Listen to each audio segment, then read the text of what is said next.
E aí, pessoal, tudo jóia? Professor Márcio Damasceno, professor discursivo aqui do Estratégia. Prazer estar aqui para falar sobre essa parte tão importante do seu concurso, que é a prova discursiva. Ficam sempre as mesmas recomendações que eu faço, que vocês treinem, que vocês submetam o texto de vocês à avaliação de um examinador como forma de aprimorar a sua preparação.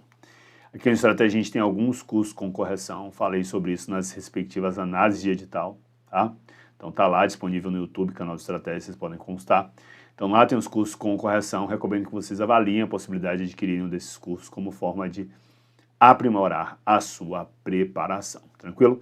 Como vai ser o nosso roteiro aqui hoje?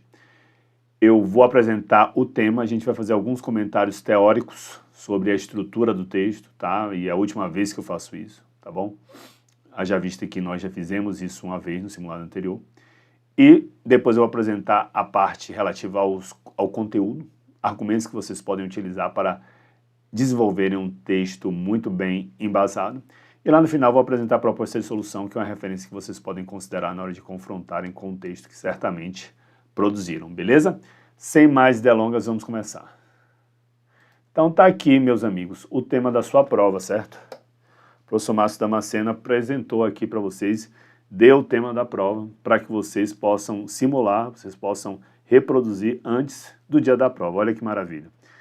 O uso de câmeras nos uniformes policiais, tá? Esse aqui já caiu em outras bancas e agora vai cair na banca Sebrasp. Transparência, proteção e desafios na atividade policial. Ao elaborar seu texto, aborde necessariamente os seguintes aspectos: os benefícios do uso das câmeras corporais para a sociedade e para a defesa do policial, e os desafios e limites para a implementação eficiente dessa tecnologia. Então aqui, diferentemente do que normalmente ocorre, a gente tem dois tópicos questionadores, tá? E dentro desse tópico 1, a gente tem dois pontos a serem mencionados, tá? Os benefícios do uso das câmeras corporais para a sociedade e para a defesa do policial. Então aqui é necessário abordar essas duas faces da situação. E aqui, como aspecto 2, os desafios e limites para a para a implementação eficiente dessa tecnologia, tá? Então esses aqui são os nossos dois tópicos questionadores que nós temos na nossa questão. Normalmente são 3 tópicos questionadores, tá? E aí, professor, como é que eu estruturo o meu texto? O que eu falei para vocês é que na banca Sebrasp a gente não precisa utilizar a estrutura clássica do texto dissertativo, que é aquela em que nós temos a introdução, desenvolvimento e conclusão. Na banca Sebrasp, se você estiver muito apertado de tempo, você pode começar já respondendo ao primeiro tópico questionador, sem a necessidade de fazer um parágrafo introdutório. Então, num contexto que você está com muita pressa, você pode fazer isso, né? A gente já tem aí, como a gente trabalha muito com recursos, a gente vê vários textos de nota máxima com o aluno não fazendo um parágrafo de introdução. Contudo, não é isso que nós recomendamos. A gente recomenda que você faça um parágrafo de introdução como forma de dar uma progressividade textual, como forma de ambientar o leitor acerca daquilo que você vai escrever. E logo em seguida, você pode apresentar a resposta aos tópicos que a banca apresentou, tá bom? Que a banca selecionou para que você falasse, tá bom? Então, recapitulando, você pode fazer o texto respondendo direto, que é a estrutura moderna do texto dissertativo, sem introdução, sem conclusão, mas a gente pede que você faça no mínimo a introdução. E lá no final, quando você for responder o seu último tópico questionador, você coloca por fim, finalmente, que são as estruturas, inclusive, que a banca utiliza no seu padrão de resposta. Tranquilo? Estamos conversando sobre estrutura? Aqui nesse caso, pessoal, como só temos 2 tópicos questionadores, eu vou fazer um parágrafo de conclusão. Contudo, não é necessário que vocês façam isso, tá? Então, eu vou utilizar aqui nesse caso a estrutura clássica, com introdução, desenvolvimento e conclusão, porque simplesmente eu tive ali uma disponibilidade de 2, 3, 4 linhas para poder fazer isso, tá bom? Mas se vocês estiverem numa situação de aperto, vocês podem suprimir a conclusão, beleza? Estamos conversados? Banco Sebrasp, 95% dos pontos vão ser relativos ao conteúdo, 5% para a apresentação e estrutura do seu texto. A apresentação legibilidade, translineação, disposição do seu texto em parágrafos, tá? Tudo isso está coberto por esse aspecto de apresentação e a própria apresentação da sua resposta, tá? Se você respondeu você completou a linha até o final da margem direita, começou no início da margem esquerda, se você apresentou um texto com muitas rasuras, Esses aspectos vão ser analisados em apresentação e estruturação do seu texto, que corresponde a 5% dos pontos da sua questão. Então, se sua questão vale 20 pontos, 5% de 21 pontos. Então, um ponto vai ser destinado a esses aspectos, os outros 19 pontos vão ser distribuídos entre os tópicos questionadores que vão ser apresentados para você no dia da sua prova. Beleza? Falamos agora sobre estrutura, gastamos aí cerca de 5 minutos com o tema e estrutura, agora a gente vai falar sobre o contexto.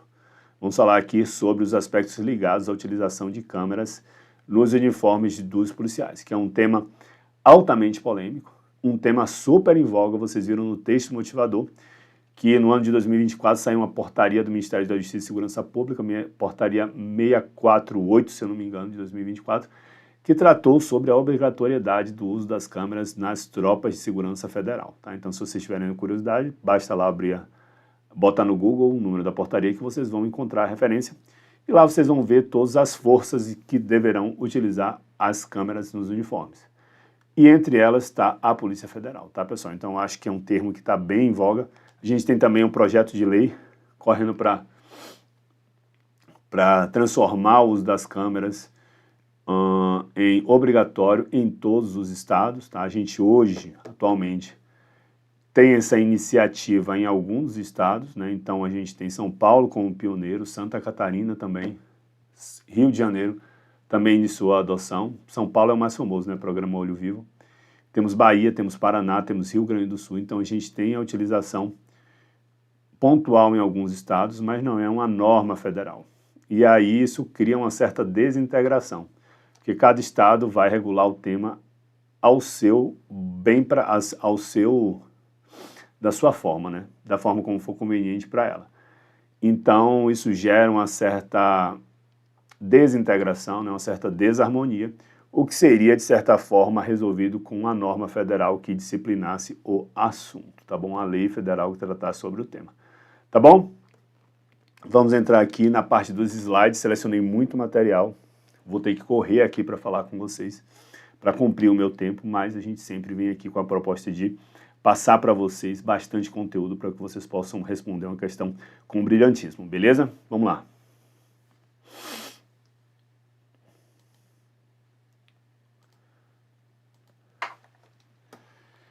Bem, é um tema novo no Brasil, tá, pessoal?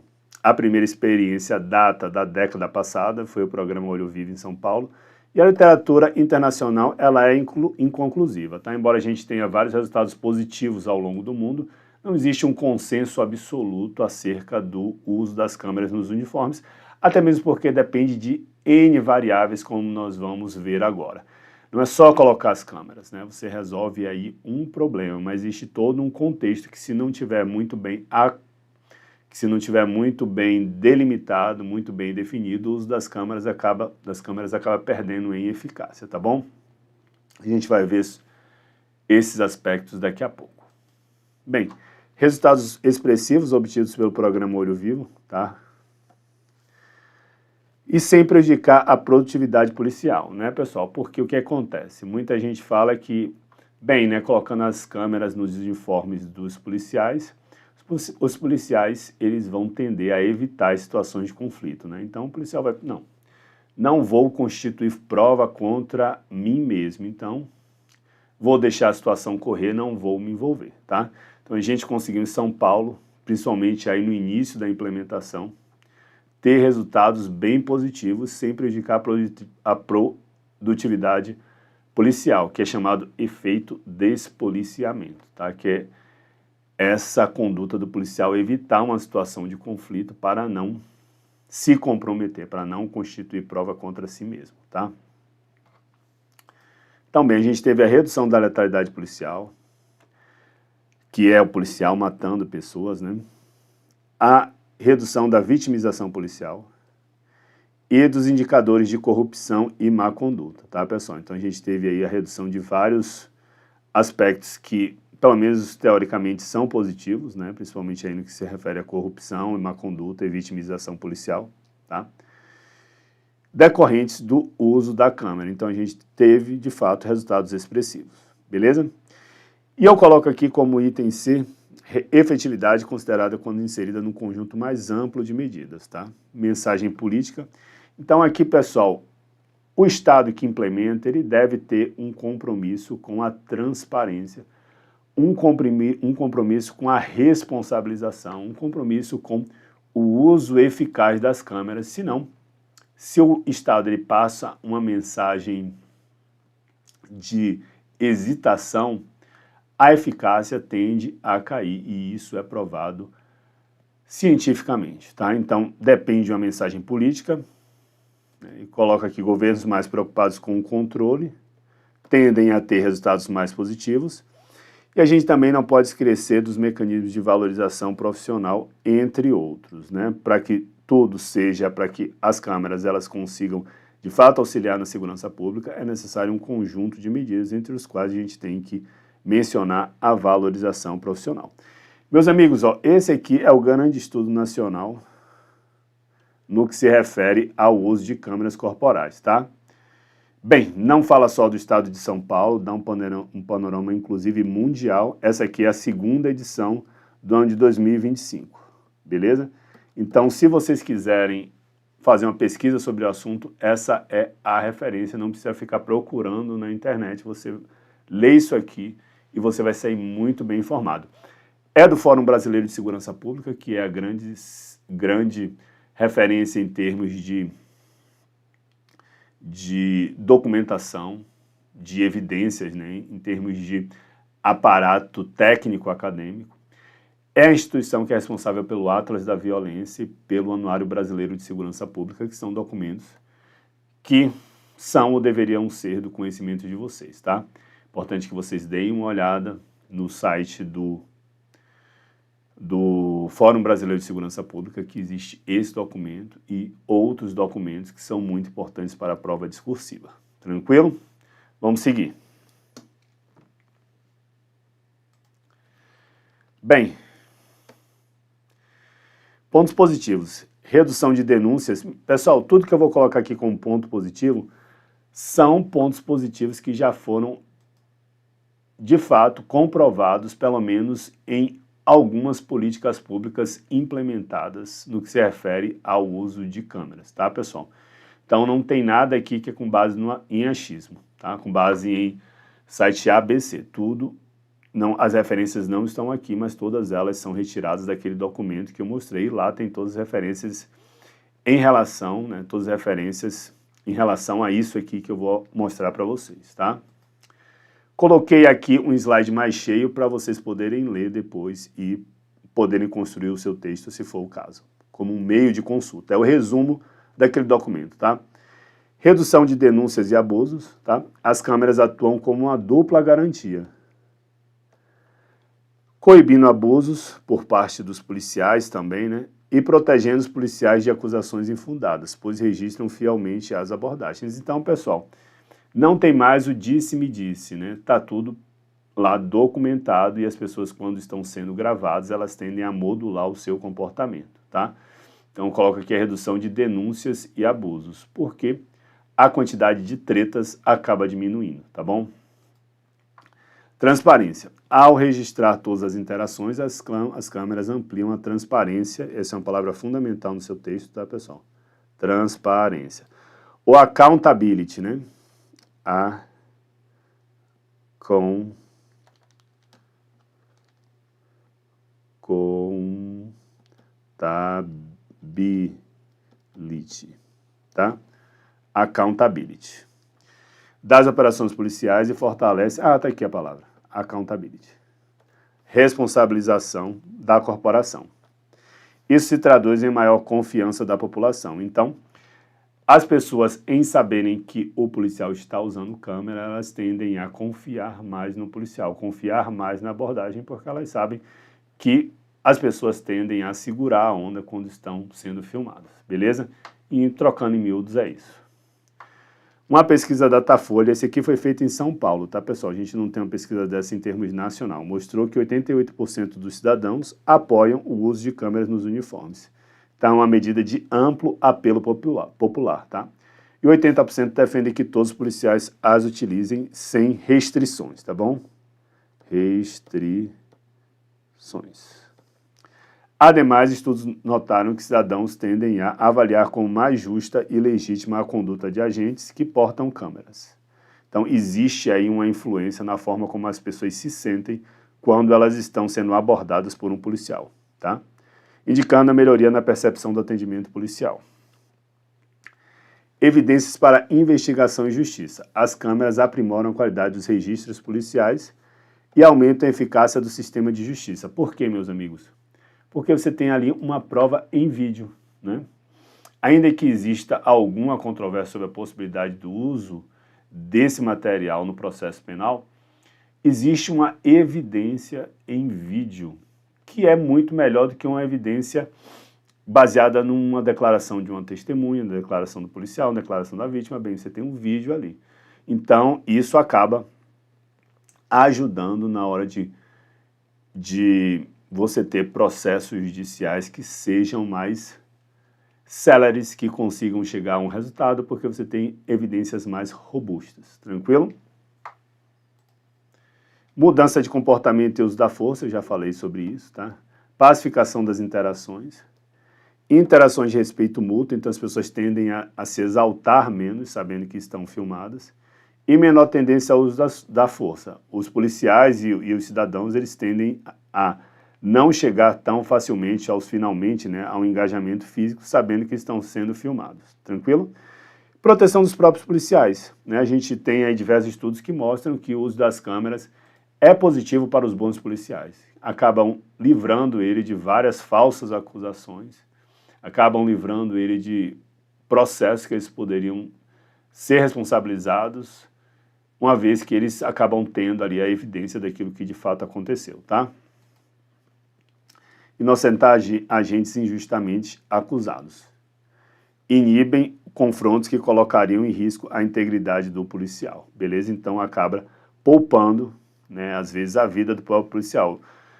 A gente tem pesquisa no âmbito do programa Olho Vivo que mostrou um decrescimento gigantesco da vitimização policial, como eu mostrei no nosso slide inicial, tá?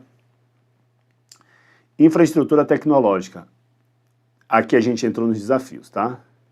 Então, meus amigos, imagine a quantidade de informação que vocês têm decorrente dessas gravações. Então, vocês vão precisar de uma infraestrutura tecnológica bizarra para poder armazenar esse material todo. Você vai ter uma infraestrutura tecnológica para poder deixar isso tudo funcionando, tá? A gente tem também questões relacionadas à segurança, e essa é uma questão fundamental, pessoal. Quando a gente fala em era digital, a gente sempre tem que se lembrar de segurança. Olha aí o nosso primeiro tema dos crimes cibernéticos. Era digital, segurança. Então, meus amigos, é importante que a polícia ela tenha um sistema robusto de criptografia para evitar que essas informações possam ser adulteradas. Imagina lá, houve uma ocorrência, aquela ocorrência ela foi armazenada, entra lá um hacker, adultera tudo, muda tudo, apaga sei lá o quê, né? Hoje, na época do deepfake, em que você coloca a cara da pessoa em qualquer vídeo, né? Então você imagina que isso, se não for muito bem protegido, pode acabar, inclusive, sendo um desserviço, né? Pode acabar dificultando ao invés de facilitar, tá bom? Custos e sustentabilidade financeira. A gente sabe que a gente tem um problema no Brasil referente a money, né? Então isso custa dinheiro, embora haja estudos que mostrem que não é um orçamento bilionário para você manter isso aí, mas é necessário que se sustente isso no longo prazo, e a necessidade sempre de estar trocando equipamentos, né? A necessidade de ter equipamentos mais modernos, né? A obsolescência programada é grande nos equipamentos, né? Então há sempre a necessidade de estar renovando aquele parque tecnológico. Gestão de dados e privacidade. Privacidade também, outra palavrinha. Meus amigos, olha só.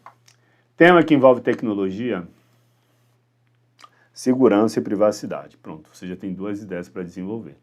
Quase tudo que venha falar em tecnologia, você vai poder encaixar essas duas coisas. E aqui não é diferente, tá?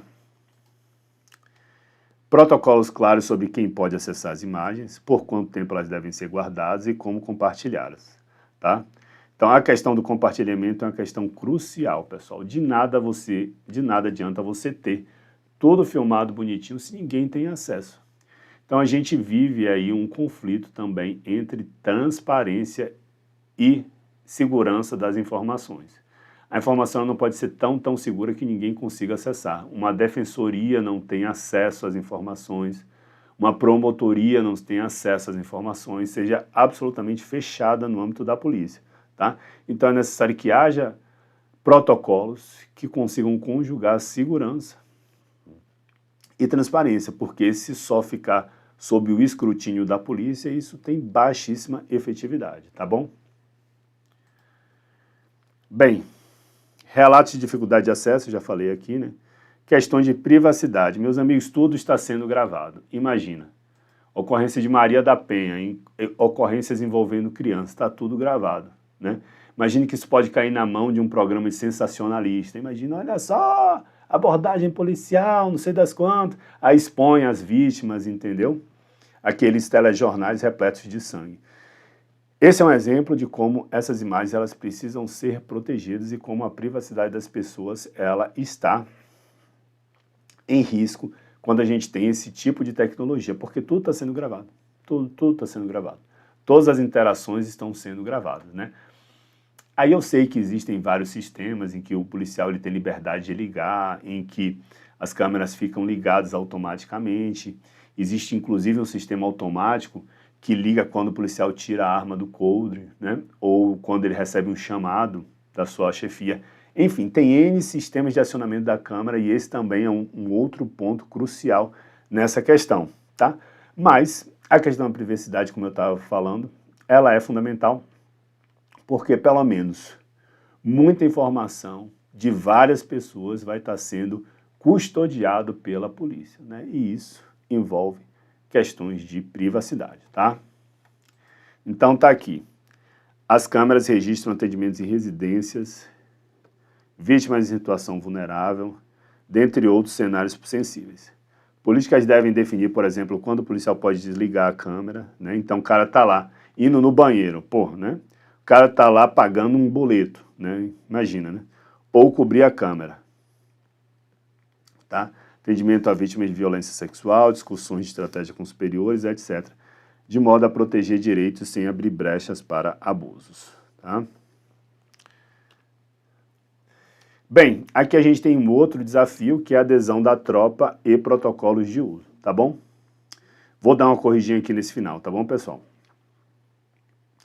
Bem, pessoal, de nada adianta se a polícia, de fato, ela não quiser e não colaborar com esse tipo de política, tá?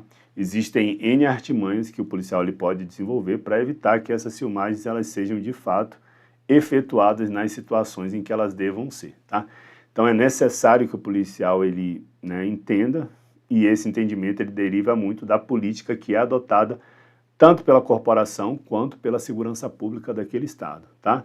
Então a gente tem sempre aí o receio de que as câmeras acabem tolhindo a atividade policial, que o policial ele deixe de se engajar para evitar de se comprometer, tá? Então muita gente inclusive argumenta que quem tem que ser vigiado é o bandido e não o policial. Enfim, existe uma questão cultural aí por trás e também uma questão política, né? Que a gente sabe que tudo hoje acaba sendo politizado relativo às câmeras, mas o que é importante para a gente é que o treinamento e a questão cultural é fundamental para que isso acabe tendo a eficiência que se deseja, uma eficiência que é proporcional ao investimento que vai ser feito, tá? Já falei sobre o protocolo de acionamento, tá, pessoal? E aí, se houver margem para discricionalidade, os estudos mostram que a efetividade cai, tá, pessoal? Se deixar para o policial gravar o que ele quiser, acaba caindo, tá bom? Isso não sou eu quem está dizendo. Se vocês tiverem dúvida, vão lá no estudo e vocês vão ver tudo isso muito bem documentado, tá? Bem, se o policial puder decidir quando filmar, há alto risco de subutilização ou uso seletivo, tá bom? Já falamos sobre isso. É isso, pessoal. Olha só, questões legais e de responsabilização. Já falei sobre a inexistência de uma legislação federal, então a gente tem várias legislações locais, cada uma trata da forma como melhor entender, né, como deve ser tratado o assunto. A gente tem essa portaria do Ministério da Justiça e Segurança Pública, 648/2024, que é a primeira iniciativa no sentido de trazer alguma padronização, mas se aplica às forças federais, entre elas a Polícia Federal, tá bom? E aí o grande desafio dessa situação toda é equilibrar a autonomia do policial e a transparência, tá bom? É uma ideia que vocês podem colocar na sua redação que existia esse conflito. Se a gente estivesse falando da banca VUNESP, seria um bom ponto de partida, né? Entre a autonomia e a transparência, né? O VUNESP gosta de fazer essa jogadinha. Enfim, beleza? Pessoal, passei aqui do nosso tempo, tá? Mas vocês agora têm informação bastante para poder responderem a questão, tá? Acho que minha missão está cumprida. Vamos ver aqui a proposta de solução, beleza? Bem, aqui é a minha introdução. O uso das câmeras corporais nos uniformes policiais representa uma inovação relevante para o aperfeiçoamento das práticas de segurança pública no Brasil, visto que se trata de instrumento capaz de promover maior transparência no âmbito das ocorrências policiais. Veja, eu falo que é um instrumento capaz, eu não disse que é, né? Porque eu entendo que existe todo um contexto para que essas câmeras possam funcionar de forma adequada. Contudo, há pontos de melhoria e desafios a serem transpostos para melhor uso dessa ferramenta. Então, pessoal, com a minha introdução, arroz com feijão, eu falei sobre os pontos positivos, né? De certa forma, eu adiantei que haverá pontos positivos, falo aqui sobre transparência, mas falo que não é um mar de rosas, tá? Há pontos de melhoria e desafios. Então, essa introdução aqui, bem tranquila, ela sintetiza pelo menos parcialmente aquilo que o leitor vai encontrar nos próximos parágrafos. Observe que o uso dos conectivos, né, dando uma ideia de oposição em relação ao que foi visto, uma ideia de adversidade, né? Inicialmente, começando aqui o meu primeiro parágrafo, entre os principais benefícios dessa tecnologia, que é o ponto principal, né, destacam-se o aumento da transparência e da responsabilização nas abordagens policiais, fatores essenciais para a prevenção de abusos, né? E para a garantia da integridade física e moral dos cidadãos e dos próprios policiais, fato que se traduz em maior confiança por parte da população. Falamos sobre isso. Prova disso, né? Então, prova disso, eu vou colocar aqui um argumento de autoridade, né? Então, para dar peso a isso que eu estou falando, eu vou chamar aqui uma estatística. É que uma pesquisa da Datafolha em São Paulo, 2024, mostrou que 88% dos cidadãos apoiam o uso de câmeras nos uniformes e 80% defendem que todos os policiais as utilizem, sem exceções. Além disso, as câmeras corporais, foi o meu argumento 1, transparência e responsabilização, agora vem 2, né?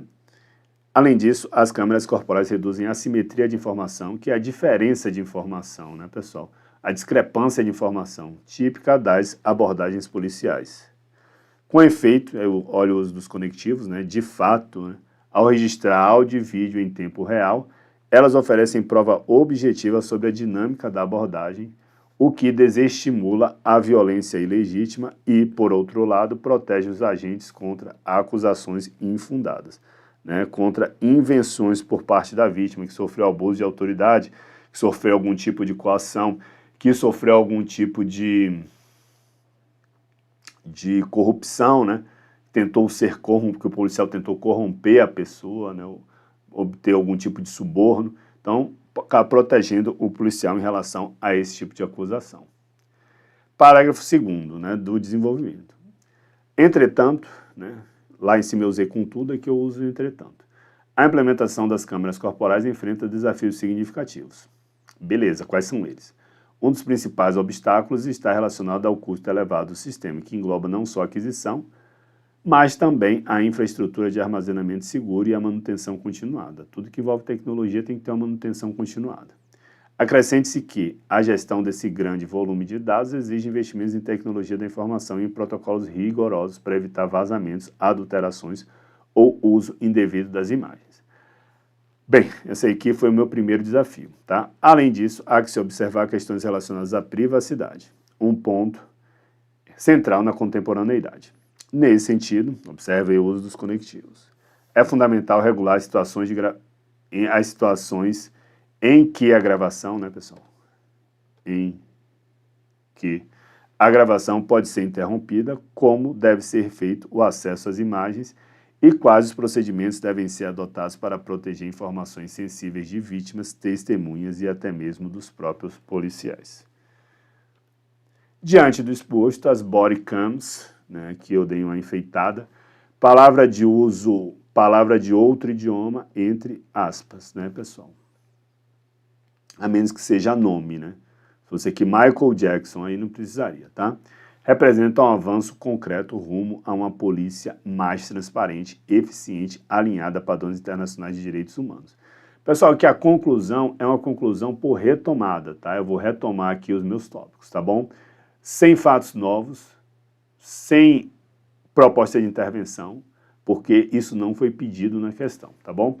Todavia, o equipamento não é uma panaceia, não é um remédio, né? Não é a solução para os problemas da violência policial e da criminalidade urbana. Há que se superar diversas barreiras. Então aqui eu retomo a questão das barreiras. Sejam elas de ordem técnica, tecnológica ou institucional, relacionado aí ao ambiente institucional. Tranquilo? Meus amigos, espero que vocês tenham praticado, né? Torço aí para que esse venha a ser o tema cobrado, mas vocês sabem que nós não podemos garantir. O que é importante de fato é que vocês consigam cercar o tema, tá? Porque cisnes negros acontecem, tá? A Banca Sebrasp, às vezes, ela tem dá umas rateadas, né? Por exemplo, na prova do Banco Central, se espera o quê? Cidadania financeira, alguma coisa relativa a finanças, a Banca Sebrasp veio com segurança alimentar, né? Então, a Banca Sebrasp, às vezes, dá uma dessas. Por isso que no primeiro simulado, para a gente, eu coloquei sobre as bets, tá? Porque não necessariamente vai ser algo relativo a um ambiente militar, principalmente ao ambiente da Polícia Federal, tá? Ao contexto da Polícia Federal. Para agente escrivão papiloscopista, aí eu acho que a chance já é bem grande de ser alguma coisa bem relativa à Polícia Federal. Mas, de toda forma, um tema relacionado à segurança pública como esse aqui, e acaba sendo um tema transversal que pode cair para o Ministério Público, pode cair para o Tribunal de Contas, tá? É um tema transversal, um tema de segurança pública, tá? Não específico a uma determinada corporação. Um tema como esse, ele pode vir a ser cobrado para qualquer um dos cargos, tá bom? E esse aqui foi o nosso intuito. Tranquilo, pessoal? Qualquer dúvida, podem entrar em contato comigo, prof.marcio.damasceno, por meio do meu Instagram, tá? Procuro responder a todos que me procuram. É isso? Pessoal, tamo junto. Até a próxima. Fui!